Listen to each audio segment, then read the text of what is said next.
We're looking forward to this conversation with a CBU alum. Josh Bromby is here with me, and my name is Dr. Tae Sung in the Office of Student Success here at California Baptist University. We're so excited to host this conversation with one of our graduates, an outstanding student. When I went around asking some of our academic deans, get me in contact with some CBU graduates who have been very impressive, who've got compelling stories to tell, whose stories might be able to inspire current CBU students today. And one of our deans, Phil Van Haster, mentioned Josh's name, and we got connected and had a chance to get on the phone a couple times and just get to know each other a little bit. And I'm so excited for his story and this conversation and how it's going to really be helpful for many of you who are watching today. Josh, will you just begin by introducing yourself? Tell us a little bit about yourself and what you do.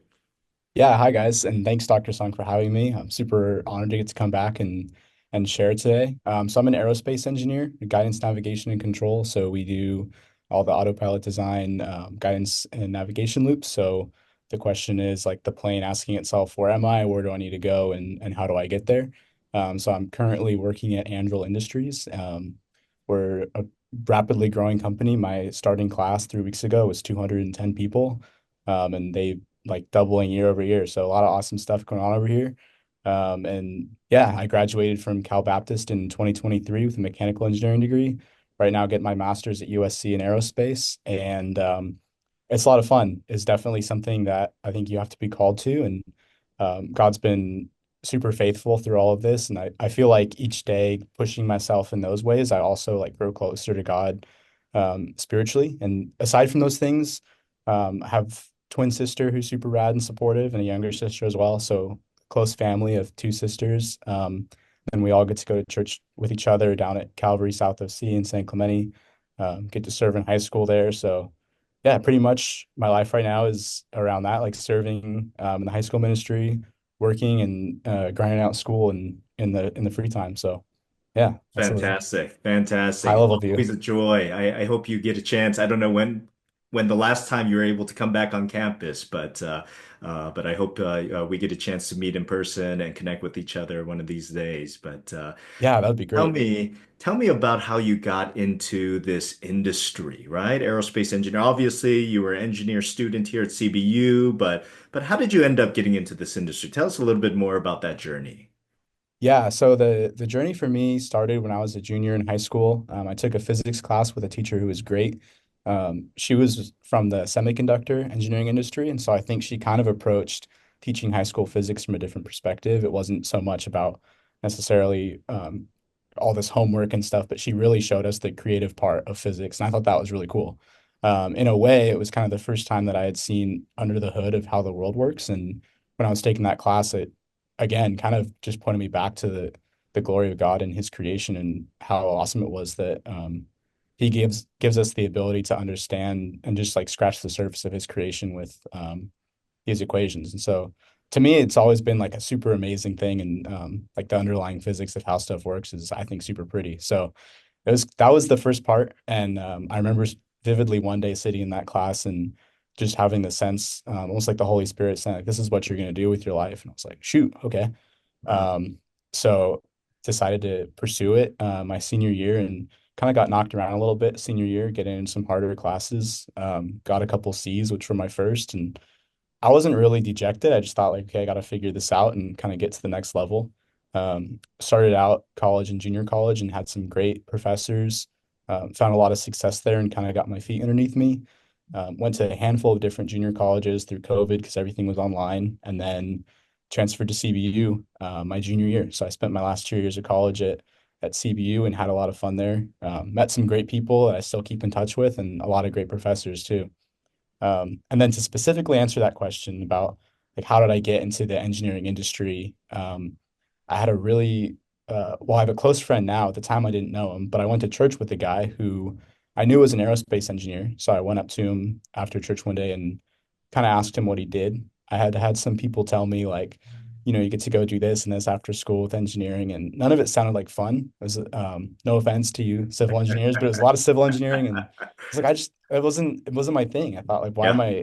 I I don't, and again, then I was kind of concerned, like, I don't want to work this hard and have it not be what I think it is. And so I really want to understand, right? I think when you're in school, like, you want to know what's coming next. Why am I working this hard? And he was great. He told me, he's like, yeah, let's go to Rubio. So we went and grabbed burritos and found out he was the division director of their long endurance program, for their drones, which was a little bit different than just an aerospace engineer. So he had a lot of authority there, and he gave me my first internship, and that's where I started in my first full-time role out of school too. So worked there 2 summers and then a year and a half after CBU, and loved it. They do a lot of awesome work over there, and got to meet some solid believers too, which was cool. So That's yeah. fantastic. And so I want to come back to some of the things that you just said right there, but before I do, I want to just make sure we connect the dots. So did you go right into your USC program from CBU? Did you go first Oh yeah. working? What came first, the internship and the job or the grad school? Yeah, so the internship came first, and Okay. then because So of the you internship, graduated and then started an internship. no, I did internships the summer of my sophomore year and then junior Okay. year. So Okay. I'd kind of had that been building up with the team, and they knew Yeah. me, and so I wanted to make the switch from mechanical engineering to GNC, which requires a little bit more of like a kind of a fine-tuned math experience, controls experience that you don't necessarily get in Yeah. undergrad. And Okay. so I told them, hey, I applied to Georgia Tech. And I actually interviewed with Design Technologies as a GNC engineer with that application out. And they told me, like, we have no doubt you'll get in, no problem. Like, they gave me the job. And 2 weeks after I got the job offer, I got the rejection letter from Georgia Tech. Yeah. So I was like, shoot, that's a bad look. Now I'm not going to have the technical training to do my job. Mm. And so I went to them and told them, kind of unsure if I was going to get the offer rescinded or what it was going to look like. And they let it stand, and they gave me the opportunity. And it was a cool example of God doing something in a way that you might not expect, and it's definitely a little bit uncomfortable. In the long run, it was really nice not being in school for those first 8 months and getting Yeah. established and just being able to go for it and not have that kind of like conflict of interest in a way with your time. So Yeah. And so when did you end up at USC then? yeah, so August of 2023, I was working with a ton of people who had gone to USC. Some of them were actually like part-time professors, adjunct faculty. And I realized, like, hey, this would be a really good opportunity. I have a ton of connections now here. It seemed like a great program, at least well known, and a lot of awesome classes. And so I thought, like, that's what I want to do. I just want to get into a program that is reputable and I can use to learn awesome stuff and meet other people in the industry. And so I applied, got some letters of rec from them, and then started in January of 2024. So And you just were just over working a year also, in. and you were working throughout that whole time. Yeah. Yeah. Okay. So at the beginning, I was taking two classes a semester, which doesn't sound that bad when you're taking 8 classes in undergrad, but grad school with your when you're working is a whole different story, in my opinion. So it went well, but it was a Yeah. lot. That's something Dialed it to back to one even look class, but forward to. Yeah, yeah, to yeah. even think about that things are not different or things are different once you get into the grad school space and then you're working full time and that those are other added time commitments. So, Yeah, and what's cool too there is everything is really tailored to what you want to do, right? Like yeah. if you want to go get a master's in the first place, you're probably interested in what you're doing, and the classes are all really centered around that. So it is a lot of fun. It gets to be very specific to what you like and that kind of thing. Yeah. So One of the things I wanted to circle back to that you said earlier, Josh, that I think is so interesting is, that kind of transition struggle you had between mechanical engineering, aerospace, civil engineering, right? And somehow you came to the conclusion that civil engineering was not for you. Now, yeah. and I want to circle back to that point because I think in any field, one of the things that a lot of students sometimes don't understand that just because you go into engineering, not all engineering is the same, right? And maybe your personality, right, might fit with one type of engineering rather than another, or one career path might seem more attractive than another. I've heard this from people who pursue the health sciences, right? So, like some people are like, I'm all about going on and becoming a nurse. I want to go into nursing, become a nurse or something like that. And then they realize that, oh, well, actually, maybe I want to become a PA instead, a physician assistant. So, and things that Mm. match different personalities. Have you noticed that there's different types of engineering that seems to appeal to different types of personalities so that even if, let's say, civil wasn't the right fit for you, you were able to find something else? Yeah, definitely. In my opinion, and maybe I'm biased because I went this route, I think the most doors are open to mechanical engineers. Um, I'll also say like they're not paying me to say this, but CBU's mechanical engineering program has been amazing. They take us really far into aspects of electrical engineering, and incorporate software. And in my first job out of school, there was a lot of overlap with the electrical and mechanical teams. And so getting that background is super broad, and allows you to kind of touch a lot of different aspects of engineering. So if you're in that position, if you're trying to pick exactly which engineering you want to do and you're not sure, I always suggest people go mechanical. I think you can pretty much do whatever you want after that. Um, Okay. so, All right. but There yeah, you go. that was Mechanical engineering, right? Is the yeah, route yeah. I to mean, that's the way go. to go. That's the way to go. I love it. But Now that you've been in the industry for a little bit, and you're around now professionals, I think you had mentioned to me previously that you're now getting to know people who've been in the industry for a while. Can you share any stories about what it takes to be successful in your industry after you're done with college? You know what I mean? Like, I think college students have an idea of what it takes to be successful. You got to study hard, right? You got to put in the time, you got to perform well for exams and those types of things. But what are the stories you could tell us about what it takes to be successful in the industry? yeah, that's a great question.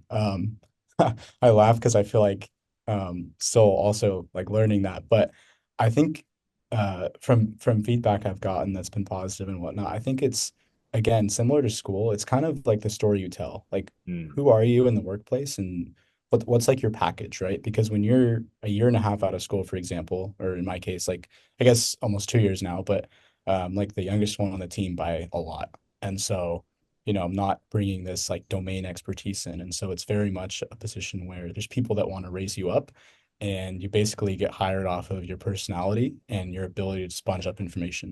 And I would even say this day and age with how accessible information is with the rise of AI and all of this stuff, right? And whatever you want to say about that, like Yeah, it can be questionable, but there's so much very reliable information that is at your fingertips if you know how to use it.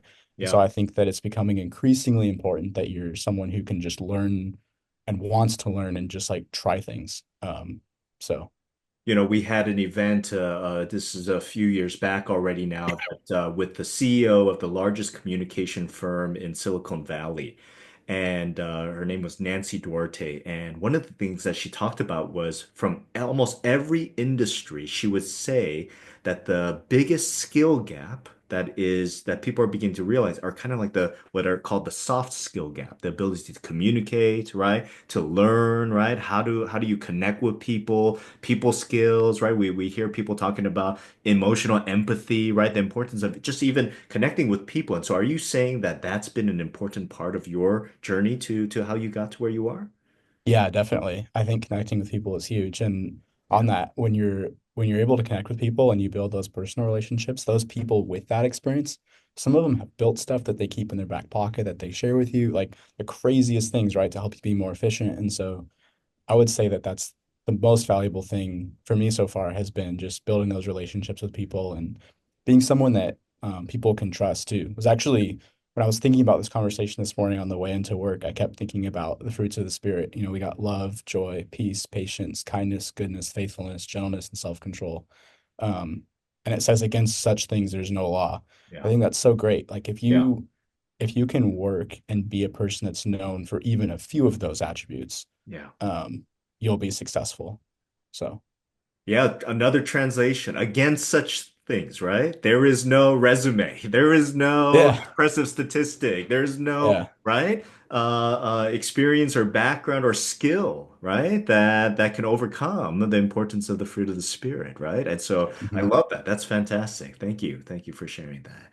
Now, one of the things I yeah, want to do is I'd love to get to know, CBU College Josh, right? What were you like yeah. while you were here? And part of what Oh I man, hoping for us to be able to do is, connect some of the dots between who you were in college and how that, right, set you up for your current success, right? And so tell us, like, give us a sense of how, like, do you feel like your current success can be traced back to your college formation, right? What were the things that were important to you about the kind of person you were becoming, how you spent your time, right? Obviously, you studied hard here, but if we're talking about some of these other skills that have to do with relationship, people, spiritual, right? The fruit of the spirit, all of these things, right? What did that look like for you in college? Because if we're assuming that college students are watching this, I want them to think, Yeah. I need to figure out not only how to learn more information and cram more formulas and solve more problems,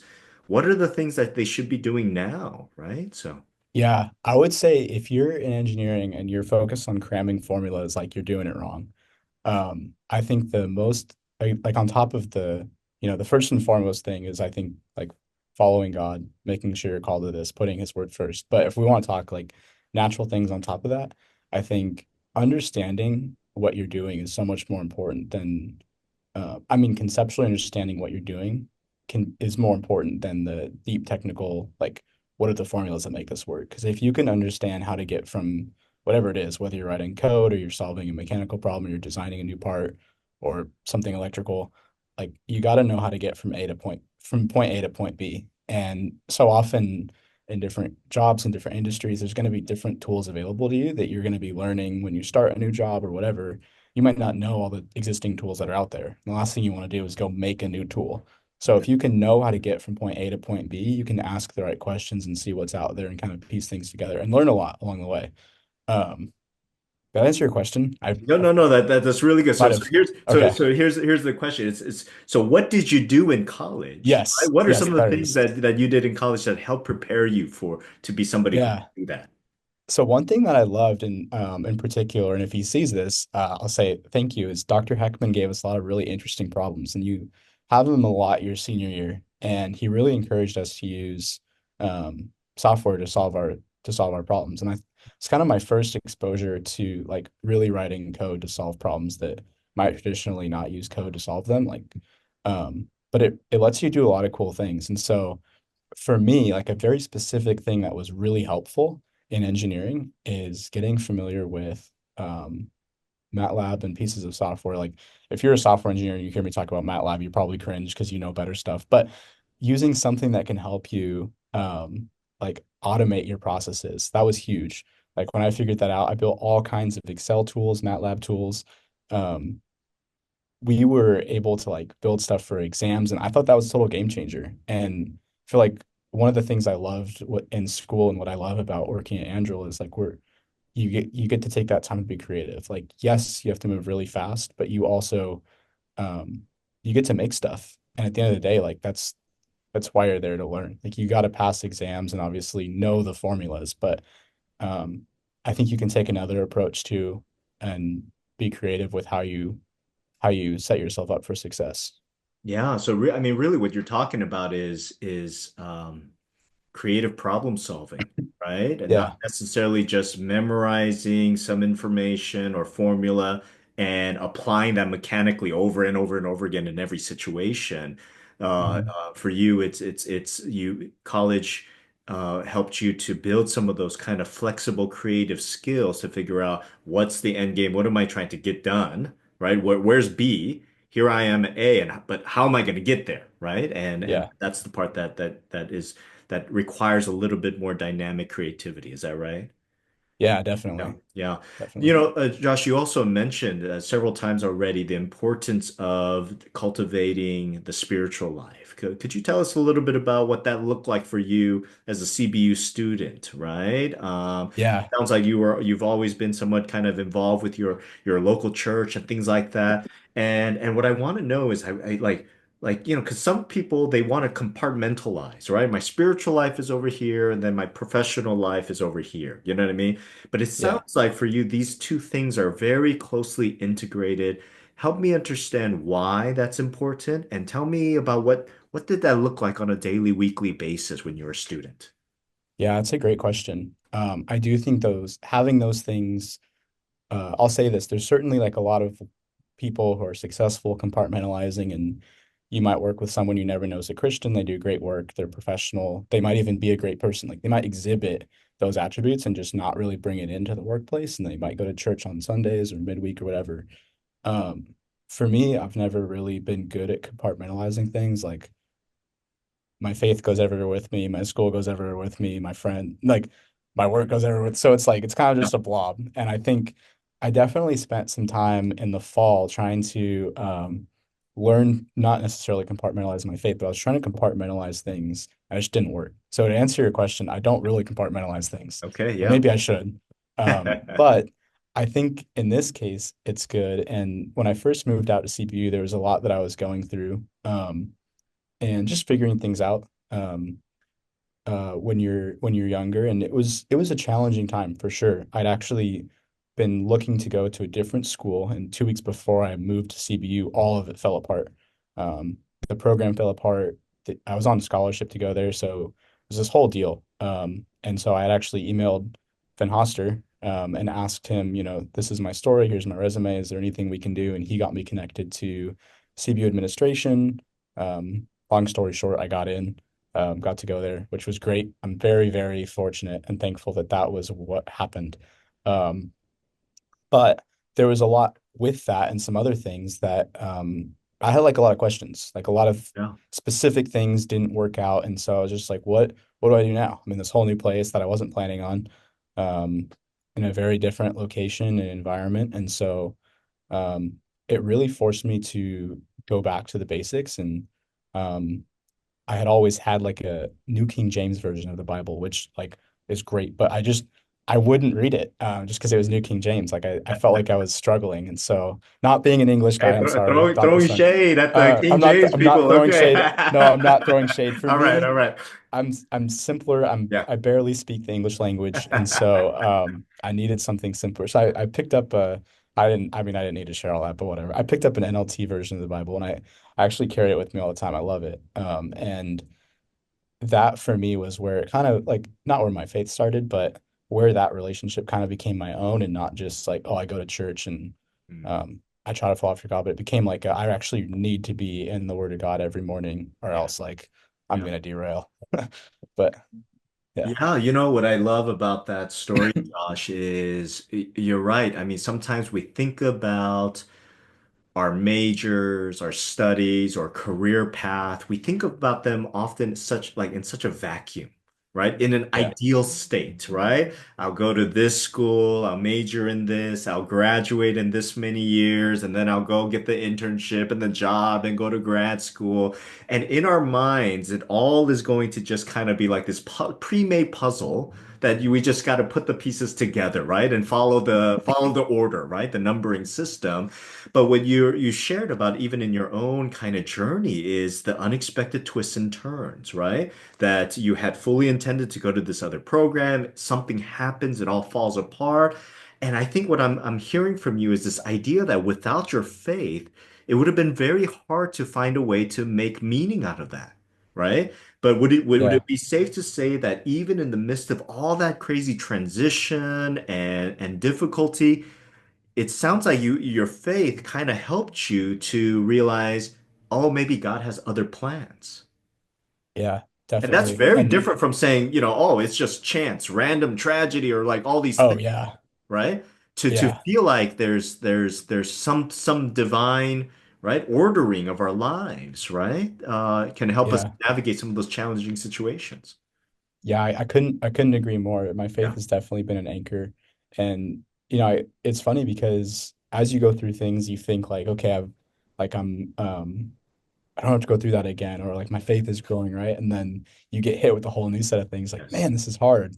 Yeah. And again, I feel like I keep talking about specific points in my life, but this last fall, um, just a lot of things again that this time I didn't feel like were self-inflicted that I had to deal with.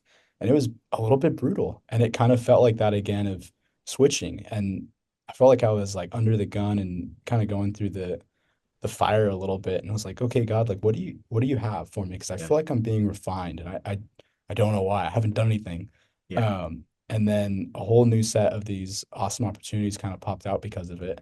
And I don't think if I had been um I don't even want to say that I was dissatisfied, but he was bringing things up that I realized like this isn't what I want to be doing necessarily, or this needs to be different, or this is affecting my other part of my life that I, in a way, I don't like.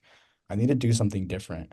And it's cool when certainly not perfect by any means, but when you do your best to put God first and just ask yourself, what does he have for me? Like he'll lead you. And so it's just cool to see him open up doors in ways that you'd never expect through those times. So Yeah, and I just, it would be, you just think how much more difficult it would be to go through those times without a sense that there's a purpose behind any of this, right? A sense of meaning yeah, or calling, right? You use the word refining, right?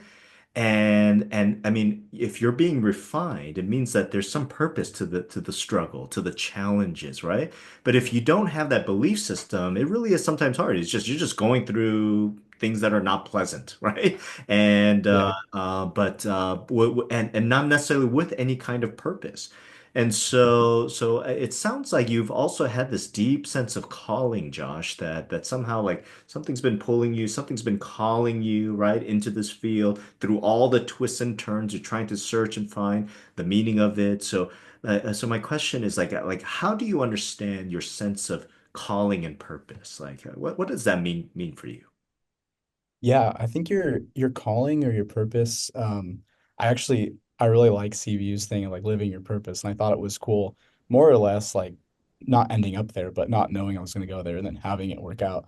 It's kind of a funny slogan to like step into. So like, Yeah. oh, okay, God kind of Yeah. redirects you. But um I think your calling and your purpose is in a way like what gets you excited. I think um I know people have different experiences with this, and if it's not fully cultivated, it doesn't mean that it's not there. So I want to be careful with how I say it too, because I don't know that it's like a one size fits all kind of deal. But I do think that when you find what God's calling you to do, it gets you excited. I think there's something different about what you're called to than like anything else.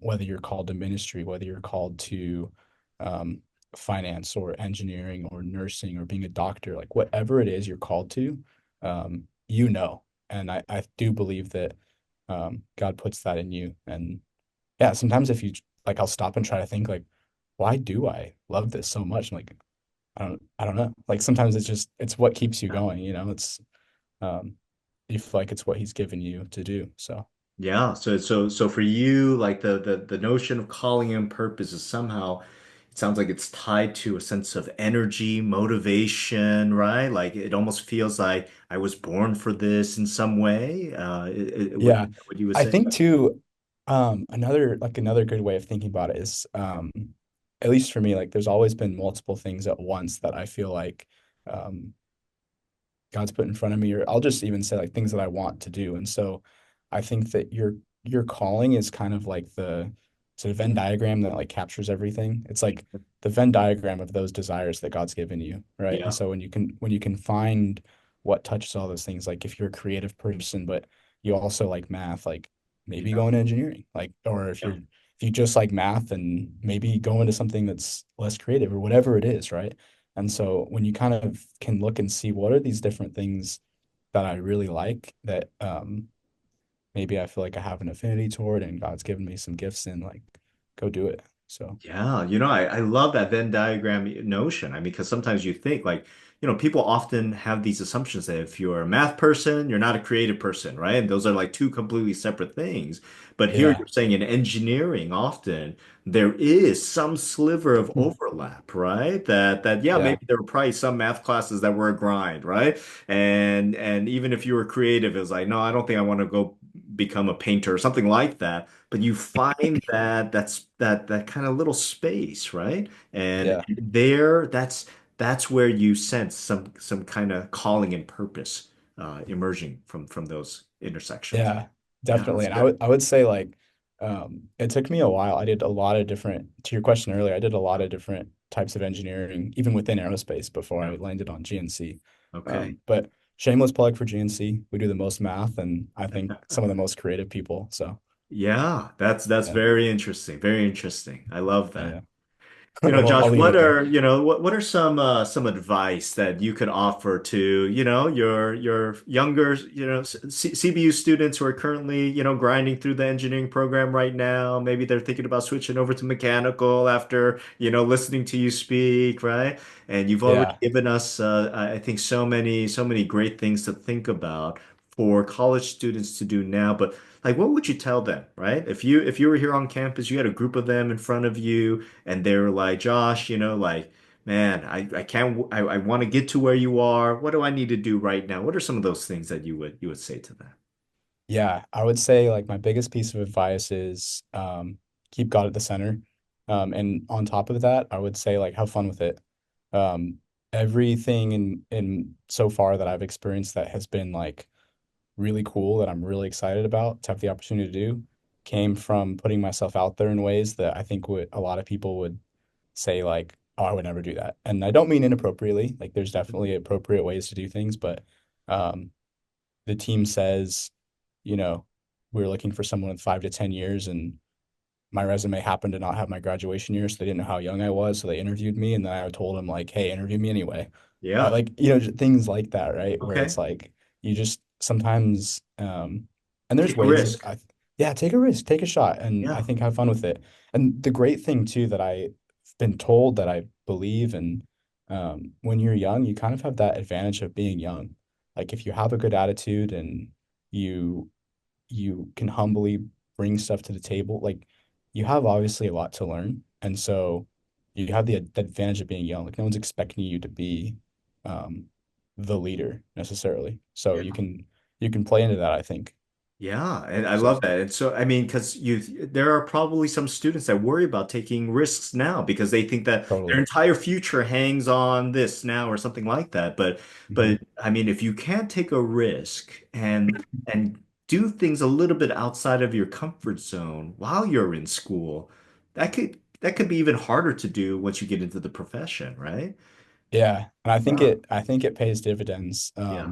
like literally and figuratively. If you can take risks and be comfortable being uncomfortable, uh, I think is a good way to go about it. With the right attitude, being teachable, being humble, but also bringing that energy and positivity, right? Again, we're back Yeah, to some of those soft skills that we talked about earlier, how much that makes a difference, right? And in the end, yeah, yeah, I mean, your GPA impressive, right? All your accomplishments impressive. Now, beyond that though, I mean, how many people, right, graduate college with an impressive resume? Right? And then at the interview, just cannot, they're so nervous. They can't get outside of themselves. They can't connect with people. And so, in some ways, I'm hearing, the kind of through line I'm hearing today is build those skills now while you have the opportunity to interact with all kinds of people, with totally. faculty, with other students, other types of experience and opportunities, right? Do you feel like you were able to take advantage of some of those things when you were here at CBU? Yeah, I did. I think that those aspects of like exactly what you described were a huge aspect of how I was at CBU, and I think you could probably ask. I think you could ask professors that I had, and certainly students that I graduated with, and um, there's well, I'll still talk to people, and they're like, yeah, you were a little bit crazy sometimes, and not in a bad way, but of just like we can do this, and people were like, I don't know, but we there's Yeah. awesome people, and we kind of you form your groups too of people that are like-minded in that are like, hey, yeah, we can push the envelope. We can do it. So I love it. There you go. You heard it from one of our wonderful CBU alums who've gone on from not only doing really well here at CBU, but has, just navigating life after CBU and getting into grad school, landing the jobs and the internships. And you could see, I hope you all felt the kind of energy and excitement, right? Two years out of college now and finding his way, right? Both navigating the challenges and the opportunities. And Josh, I'm just so grateful for your story today and the ways in which I hope it inspires current students right now who just want a little glimpse into what life might look like afterwards. And I love your faith journey in the midst of all of this. And thank you so much for sharing your story with us. yeah, thank you very much, Dr. Song. I appreciate that.